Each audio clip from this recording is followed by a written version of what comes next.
I was getting sick pretty often. And like, I'm someone that usually gets sick sometimes once a year. Sometimes I don't get sick in a year. Like, I have a pretty strong immune system, or at least I thought I did. So I started getting sick like every couple months, like every like 3 or 4 months I got something. And like, it wasn't even like it would just be body aches that lasted for 24 hours and then I'd be back to normal. So it happened like every 4 months, then it happened every 3 months, happened every 2 months, happened every month. And by the time I moved back home and was done with like this, with all the knee surgeries and stuff, I was getting sick every month. And then it happened twice in 1 month. And I'm like, okay, something's wrong. And so I go to some doctor, a really terrible doctor who's just like, this is just allergies. Don't worry about it. I'm like, I'm not allergic to anything. He's just like, okay. Sends me off. I'm like, all right, that was kind of weird. Start getting sick every week now. Having fevers, body aches. Like, I'm having violent chills where my body is physically convulsing from having chills. And it gets to a point where like I'm now sick every day. My fever goes up to what we record at 106. Holy shit. Yeah. And so as soon as we see that, my mom's like, okay, we're going to the emergency room. Yeah, fuck yeah. So we go to the emergency room, and there's an infectious disease specialist there, arthritic, rheumatoid specialist, like just all these different specialists that are like, what the fuck is wrong with you?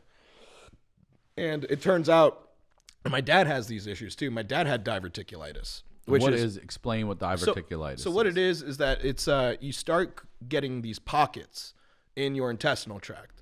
Food starts filling that up. It starts rotting, and then when a little piece like starts, at least this is how I understand it. I could be completely wrong, but this is how I understood it. Pocket starts filling up with food. Food starts rotting, and then either a piece of the rotting food will then get into the system, and then your body thinks it's an infection and starts fighting it, which is why I got sick so often. Or even worse, that pocket ruptures. Ooh. And then you start getting septic. Okay. You start going into septic shock. So I think what was happening was the pocket was beginning to tear because I was getting sick so often that's what was happening. So I was in the hospital for like a full week before they even realized that's what was happening. And so they're like, this is not good. Like, you're 25 years old. This usually happens to 60-year-olds and above. Because everyone usually gets diverticuli, like these pockets, but it's normally not anything bad enough to operate on. Mm-hmm. I'm a 25-year-old with this, but I mean, in my defense, it was, I was on a steady diet of just like French fries the year before. And I think that's a big part of it. Just a lack of fiber. I thought salad was dumb. Right. Vegetables are for losers. And it's just like steak and potatoes. That's what I'm all about, you know? And so I think that's probably a big part of it. And so was in the hospital for a week. About a week in, they figured out like, oh, you have diverticulitis, one of the pockets, like you're starting to get septic. That's probably what this is. And so at that point, it's just like, okay, so here's the game plan. You now need to get better. We need to wait for your inflammation to go down.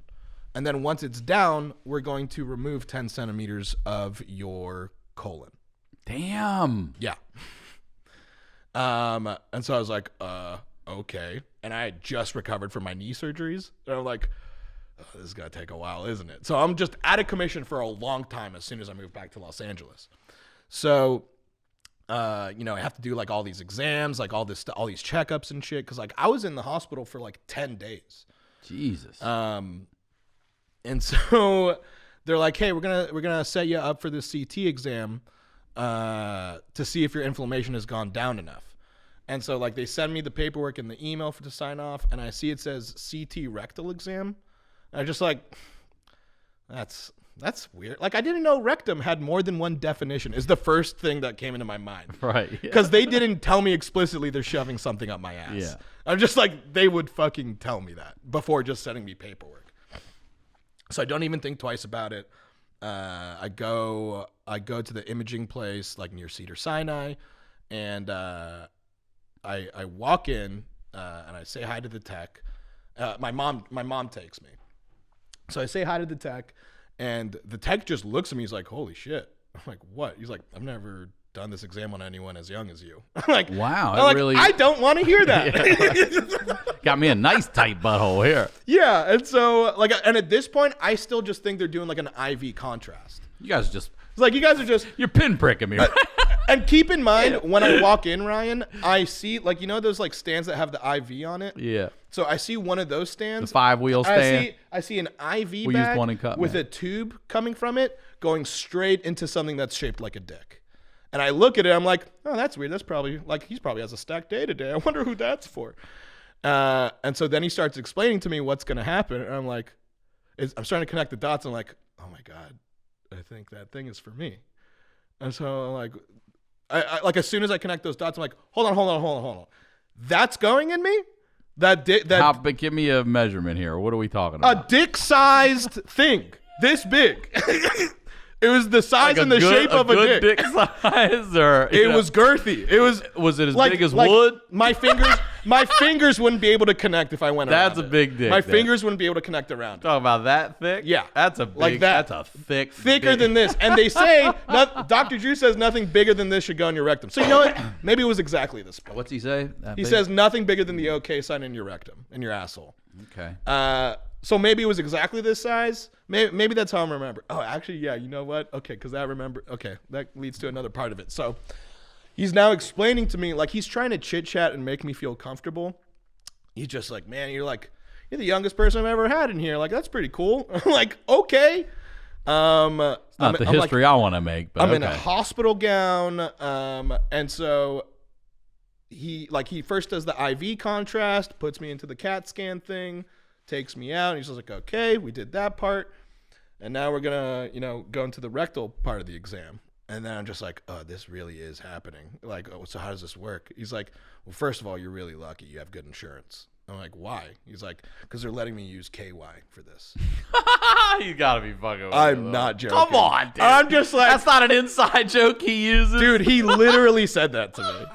I'm just like, lucky boy. What a lucky boy I am. And so I'm like, so how does this work? He's just like, yeah, it's really crazy with these old people because like a lot of them don't have like their muscles are so relaxed down there that they can't keep everything in because like we have to put all this IV contrast in. Oh God. And so I'm like, so how do you? This guy's job. I was like, so how do you keep it in? He's like, I press this little button. I'm like, what does that button do? He presses it, and an inflatable thing starts inflating around the dick. So it's like, imagine someone took a condom, inflated it, and then wrapped it around this dildo thing so that it creates a seal. A shit barrier? So it creates a seal. Oh, my God. And so I'm like, okay, so this thing's going to go in my ass. This thing is going to inflate in my ass. And then all this liquid is going to come rushing in my ass. And I'm like, this is going to be rough. This is going to be really rough. And you're not being in twilight or put out or anything for this? You're just wide awake. I'm fully conscious. Oh this is God. like 7 o'clock in the morning. I just woke up. And so he's just like, all right. And he like puts the KY on it, KY in it. Oh yeah. And before this, as he's explaining all this, my mom is in the room with me too. And so as soon as she realizes this is no big deal. She didn't know that thing was going in my ass either. How the hell? And as soon as we both connect the dots, she's like, Nadav, do you want me in here? I'm like, absolutely not. I'm good, Mom. And so I'm like, you go into the waiting You can wait outside and listen to the screams. And so he starts lubing up this dick-shaped probe. And he's just like, all right, I'm going to count to 3. 1, 2, goes in on 2. On 2. And like, motherfuckers. Ryan, this guy was not gentle. It was just like, in the span of one breath, he was all the way in. And like at that moment, you feel something so severely traumatizing like that, you don't think into the future. And so I just like, as soon as that goes in, I'm like, oh my God, this is the worst fucking moment of my life. This is the worst fucking moment of my life. You're ever present. And as I finish that thought, I hear, all right, get ready for inflation. I'm like, what? And then he presses the button. And this thing now you feel it? Inflates in my ass. Do you feel it? Yeah, Ryan. And like how? It feels like someone's trying to describe. It feels like someone's fucking me in the middle of my asshole. It feels so bad. It feels a balloon up your ass. There's all kinds of shit. A balloon is actively inflating in my ass. And so So I just finished the thought, that's the worst moment of my life. And then the thing inflates. I'm like, oh, never mind. Oh, God. That's the worst moment of my life. And then, that hurts so bad that I'm just like, oh my God, okay, Nadav, we're getting through this. And he goes, all right, here comes. And has that whole thing up in there? Mm-hmm. It inflates at the base. It inflates at the base, so he has to go all the way in to get that seal. Lightsaber up your He is fucking me with this dildo thing, and so it is now inflated in my ass, and I correct myself. I'm like, oh no, wait, this is the worst moment of my life. And then he goes, all right, get ready for the contrast. I'm like, what? And then all this liquid, all this contrast just rushes into me. And I would say it feels like the opposite of diarrhea, where instead of stuff violently leaving you, this liquid is violently entering you.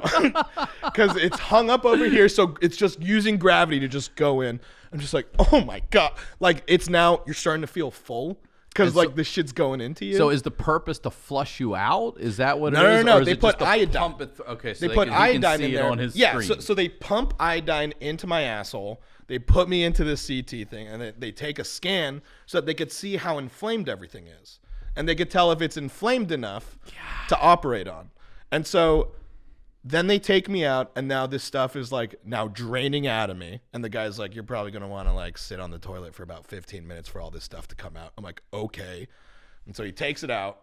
He's just like, oh man, there's like some blood on this. I'm like, uh-huh. He's like, no, it just means that you don't do this a lot. And I'm like, okay. Or ever.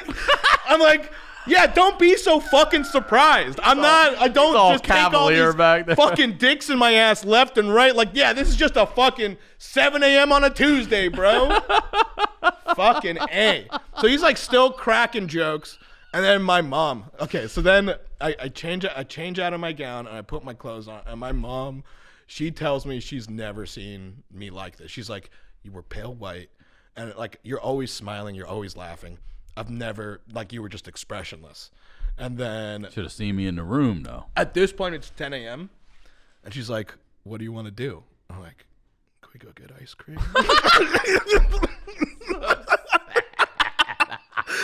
I'm just a sad boy, a sad 25-year-old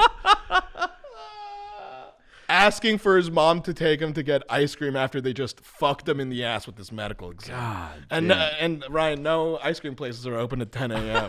I guess not. So we went to this Israeli place that really just filled with asshole waiters. Like, it's just fucking god awful. And so, oh yeah, but here's the catch.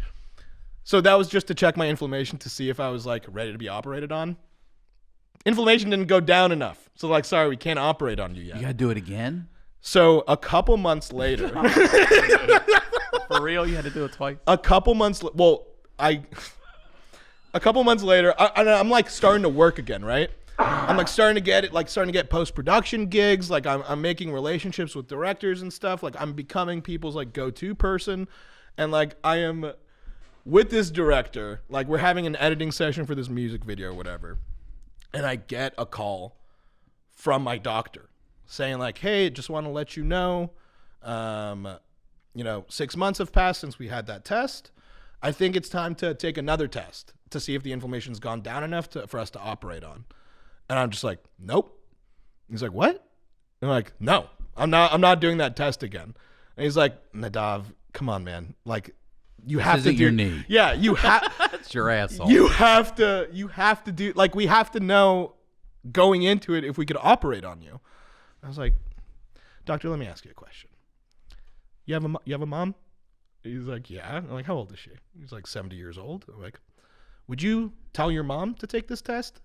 He's like, yeah, I would tell my mom to take this test.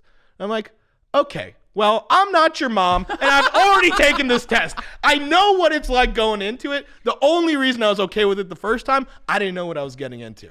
Now I know, and you're telling me that there's absolutely no way that you could figure out that my inflammation has gone down without shoving this thing up my ass again.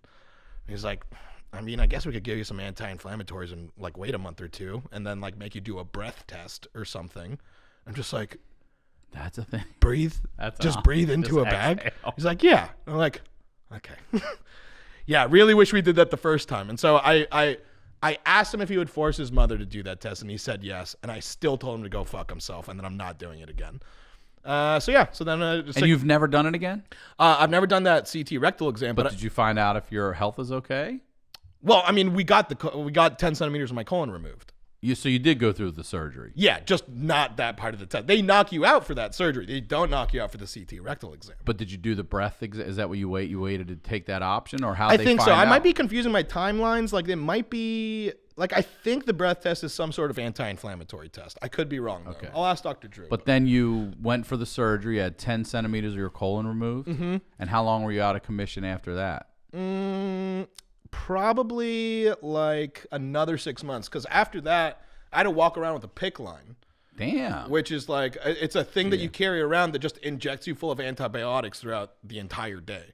And like I remember the first event that I hung out with my friends at, I went to this concert, and it was like a couple weeks out of surgery, and like I finally like feel like I'd gotten enough strength to go out, and it was like my favorite band from high school, so I was like, oh yeah, it's gonna be like a high school reunion. Like all my friends always go to these shows. And so I go, and like as I'm getting patted down, I'm like, this is actually pretty dope. Like I feel normal again. And as I get patted down, the security guard like starts patting me down, and he like sees this thing. He's like, whoa, what the fuck? And then he like sees the thing. He's like, oh, yeah, just go right in, man. You're fine. Oh, like, really? He treats me like a handicapped person. Yeah. And I'm just like, I don't know if I like that, but I should have snuck a lot more weed in here. I don't know if I like this preferential treatment, but this is ripe for abuse. But yeah, that was walked around with a PICC line for like a month or two, and well, I'm glad you're all right. Yeah, worst 3 moments of my life within a 5. I mean, I enjoyed it. I just want you to know, for what it's worth, I enjoyed hearing about it. Great.